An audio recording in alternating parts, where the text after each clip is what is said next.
Bom, pessoal, então, após o estudo dos conversores básicos no modo contínuo de condução, agora vamos passar para o modo descontínuo. É interessante fazer essa análise, digamos, mais unificada, porque, na verdade, o modo descontínuo de condução independe do conversor que a gente está considerando, ok? Porque, na verdade, bom, a corrente mínima do indutor vai ser sempre a corrente média menos a ondulação dividido por 2. Isso considerando o conversor operando no modo contínuo, ok? Bom, e o modo contínuo é definido sempre quando o valor mínimo da corrente é maior que zero, certo? Substituindo nessa equação aqui, isolando o IL médio, quer dizer que o IL médio maior que delta IL sobre 2 é o que define o modo contínuo de condução, ok? Bom, mas se o IL atingir um valor zero por intervalo de tempo maior do que zero, ok? Então a gente está saindo do modo de condução contínua e entrando no modo descontínuo. Então, o modo de condução descontínuo nada mais ocorre do que quando o valor médio da corrente vai ser inferior a delta IL sobre 2. Ok? Vou mostrar mais uma vez esses gráficos aqui, porque ficam evidenciam visivelmente aí o que eu estou falando, certo? Então, aqui, como a corrente mínima aqui não chega em zero, então estou no modo contínuo. Ok? E repara que o valor médio está aqui, nesse entorno aqui, ok? Lembrando que essa área aqui vai ser igual a essa área aqui, certo? O valor médio está aqui no meio, e o ΔL sobre 2 vai ser esse valorzinho aqui, certo? Ou aqui em cima ou aqui embaixo, né? E visivelmente dá para ver que essa metade da anulação da corrente no indutor é menor do que o seu valor médio. Se eu tiver na situação de modo crítico, ou seja, né, a corrente atinge zero por um único instante, ok?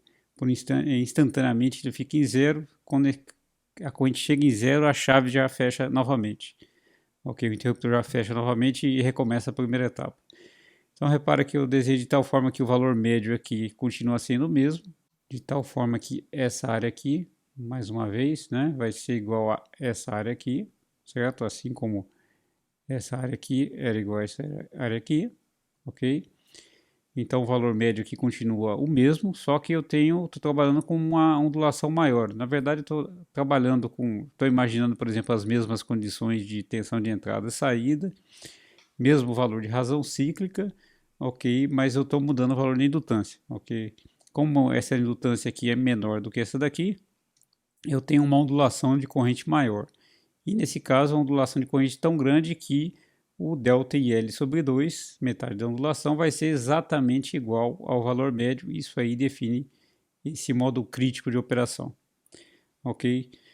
Bom, passando agora, reduzindo ainda mais o valor da indutância utilizada, digamos, o mesmo conversor com as mesmas especificações, mesma razão cíclica, mas diminuindo a indutância. Então, o que acontece? A derivada da corrente na primeira etapa aumenta ainda mais, ok? O valor médio continua aqui, então repare que essa área aqui, abaixo do pontilhado, vai ser igual a essa área aqui, acima do pontilhado, ok? Certo? Então o valor médio continua sendo o mesmo, certo? Esse pontilhado aqui. Mas agora a ondulação de corrente é tão grande que metade do valor da corrente da ondulação de corrente é maior do que o próprio valor médio da corrente. E isso aí é a característica do modo descontínuo de condução. Ok, pessoal? Bom, vamos primeiro fazer a análise para o conversor buck, depois a gente vai para os demais, ok? Então, assim como no modo contínuo, eu tenho a primeira etapa de operação, quando o interruptor S é fechado, ok? E aí eu estou jogando uma tensão positiva sobre o indutor, igual a VD menos V0, então a corrente tende a crescer linearmente, como a gente viu anteriormente. No instante que eu abro o interruptor, eu não tenho mais caminho para essa corrente, mas eu tenho uma energia armazenada aqui, então o que acontece é induzida uma tensão com polaridade inversa a essa polaridade adotada, ok? Essa tensão VL fica negativa, e com valor suficiente para polarizar, para encontrar um caminho novo para a condução, que no caso é para polarizar esse diodo aqui, certo? Então ele fica idealmente com menos V0, ok? E ainda uma tensãozinha a mais aí para polarizar diretamente o diodo, certo? E ela vai decrescer linearmente, ok? Mas a diferença agora é que antes do interruptor fechar novamente, a corrente vai atingir zero. Como a corrente atingir zero, então eu vou ter uma etapa se esse diodo, digamos, se isso aqui continuasse curto-circuitado, a tendência seria a corrente continuar decrescendo. Como ela atingiu zero, ela tenderia a se inverter. Como o diodo só conduz corrente para um lado, na verdade ele é reversamente polarizado, ok? E a corrente no indutor é mantida em zero, ok? Então o que acontece? Agora no modo descontínuo eu tenho 3 etapas de funcionamento. Ok? Vamos ver matematicamente.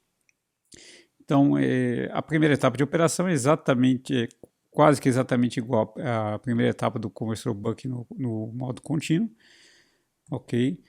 Com a diferença que no modo contínuo eu tinha um valor de L mínimo diferente de zero, agora eu não tenho mais esse L mínimo, já que começa do zero, então a corrente do indutor é definida por essa equação aqui, sem condição inicial de corrente, ok? Mas é bem similar. Bom, em questão de intervalo de tempo, eu tenho a mesma coisa, o intervalo de tempo é definido pelo tempo que eu estou fechando a chave, então é d vezes dt apenas, ok? Certo? E com a diferença que a minha corrente agora no final da segunda etapa é o próprio valor IL máximo, ok? Como antes. Só que agora o IL máximo também é igual ao valor da ondulação da corrente, certo? Ou seja, a corrente ondulou esse tanto aqui e isso aqui também é o valor máximo da corrente. Então, chega no final da primeira etapa, eu vou abrir o interruptor, comandar o interruptor a abrir, e o diodo é diretamente polarizado, ok? Exatamente como na segunda etapa do modo contínuo, ok? Então a corrente no indutor, repara que fica exatamente igual. IL máximo menos V0 sobre L vezes T, idêntico ao modo contínuo, ok? Com a diferença agora que o final da segunda etapa, que antes era marcada pelo fim do período de chaveamento, né, e próximo fechamento do interruptor, agora a duração dessa etapa vai ser obtida quando substituindo, né, o valor da corrente quando ela vai atingir zero, okay? Ou seja, a corrente atinge zero, isso define o final da segunda etapa de funcionamento, ok? Bom, isolando ΔT2, eu encontro o valor da duração da segunda etapa, ok? E, bom, só fazendo a substituição aqui do de L máximo, eu chego nessa equação aqui, certo? E a ondulação de corrente nessa etapa vai ter o mesmo módulo do que a da anterior, ok? Mas é dado por essa equação aqui agora.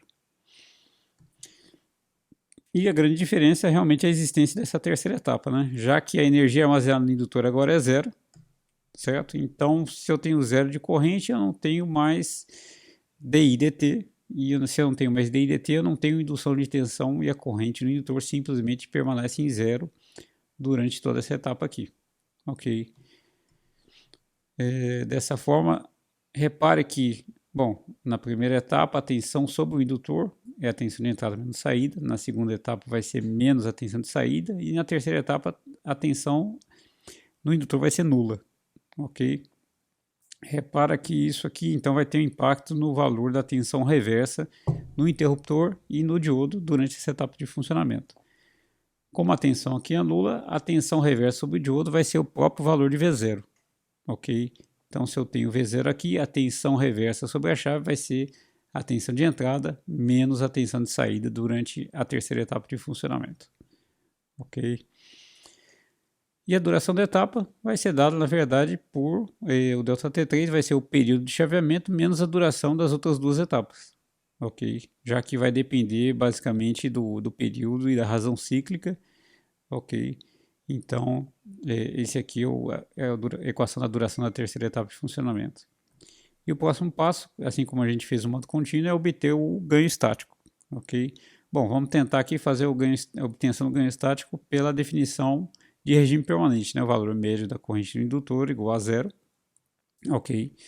Onde eu vou desmembrar essa equação aqui, essa integral aqui da tensão do indutor, agora em 3 etapas de funcionamento, ok? Ou seja, teria a contribuição durante a primeira etapa, segunda etapa e terceira etapa, embora a terceira etapa, na verdade, não contribua com o valor médio, já que a tensão é nula nesse intervalo. Ok? Então, fico com essa equação aqui, e tentando resolver essa equação, Ok, a gente vai simplificando, na verdade a gente vai chegar aqui numa indeterminação, a gente vai cancelar isso aqui, zero igual a zero, e chega numa indeterminação. Isso quer dizer que o equacionamento não tem nenhum erro, ok? Isso não significa que tenha um erro, ok? Mas normalmente a determinação quer dizer que falta algum dado a mais, alguma variável a mais, certo? E o que faz sentido, né? Porque vamos imaginar que eu pudesse ter essa corrente aqui, certo? Ela poderia subir aqui e decrescer no mesmo ponto aqui, certo? Então repara que esse meu desenho aqui ficou meio ruim aqui, mas ele está atingindo zero aqui diretamente aqui em T2. Ok? Então repara que a primeira etapa de funcionamento seria a mesma, a duração da segunda etapa seria a mesma, a duração da terceira também seria a mesma. Eu poderia ter o mesmo valor de VI e V0, o que ficaria diferente, na verdade, é o valor da indutância. Ok? Essa indutância aqui seria menor do que a indutância utilizada aqui. E repare que durante todo esse equacionamento aqui, o valor da indutância aqui não está inserido nas equações, ok? Então, esse é o parâmetro que falta, né? E repare também que com esse valor de indutância maior, eu resultaria numa corrente média maior. E para esse valor aqui, eu resultaria numa corrente média bem inferior, ok? Bom, então a gente tem que inserir isso, considerar isso no cálculo ganho estático. Então a gente vai partir agora dessa consideração dessa idealidade que a potência de saída é igual à tensão de entrada, ok? E vou fazer, bom, tensão de entrada, potência de entrada é o quê? Tensão de entrada vezes a corrente média de entrada. Como o interruptor está em série com a entrada, então é igual à corrente média no interruptor, que vai ser igual à potência de saída. Num primeiro momento eu vou considerar que a minha saída é uma resistência, ok? Então vou modelar como sendo a potência sendo dado como V0 ao quadrado sobre R, ok? Bom, a corrente no interruptor tem essa forma de onda aqui. Esse aqui é a corrente no indutor na primeira etapa, ok? Durante todas a segunda e terceira etapa, a corrente é zero, já que o interruptor está aberto, ok? Então o valor da corrente média do indutor vai ser dado por essa expressão aqui, U sobre período integral de 0 a dt vezes o IL de t. Substituindo a equação da corrente no indutor aqui na primeira etapa, VD menos V0 sobre L vezes t, ok? E, bom, eu tenho que resolver essa integral aqui, mas lembrando aqui que a integral nada mais é do que o cálculo da área, ok? Ou seja, tenho que descobrir quanto que é a área do triângulo. A área do triângulo, base, que é o dt, o delta T1, vezes a altura, que é a ondulação da corrente na primeira etapa, que a gente já viu, dividido por 2. Ok? Simplesmente isso. E agora a gente substitui o valor de S médio encontrado aqui, nessa equação de cima. Ok, chegamos nessa equação. Isso aqui a gente chega numa equação de segundo grau. A gente pode usar a equação de Bhaskara para resolver essa equação de segundo grau e chega nessa expressão aqui. Ok, repare que agora, diferente do modo contínuo de condução, no modo contínuo de condução, V0 era igual a D vezes a tensão de entrada. Ou seja, né, o valor da potência que está sendo entregue, o valor da resistência de carga ou da corrente de saída não importava. Ok, o ganho estático era constante com a condição de carga, considerando o modo contínuo. No modo descontínuo, como eu falei, o valor da indutância e da carga que eu estou puxando, né, que está relacionado também com a corrente média de saída ou com a potência de saída, elas são importantes, ok? E aparece aqui, além do L e do R, a própria frequência de chaveamento vai aparecer também nessa equação, ok? E repare então que se eu variar a resistência de carga, certo? Naturalmente vai ocorrer uma variação. Se eu mantiver a tensão de entrada constante e der um degrau de carga, a tensão de saída naturalmente vai tender a variar, ok? Ou seja, eu preciso corrigir para manter a tensão de saída constante, e sobre um degrau de carga eu preciso corrigir essa variação variando-se um dos outros parâmetros, que pode ser a razão cíclica ou a própria frequência de chaveamento. ok? De tal forma que o V0 sobre VD permaneça constante, ou seja, que eu continue tendo regulação de tensão, ok?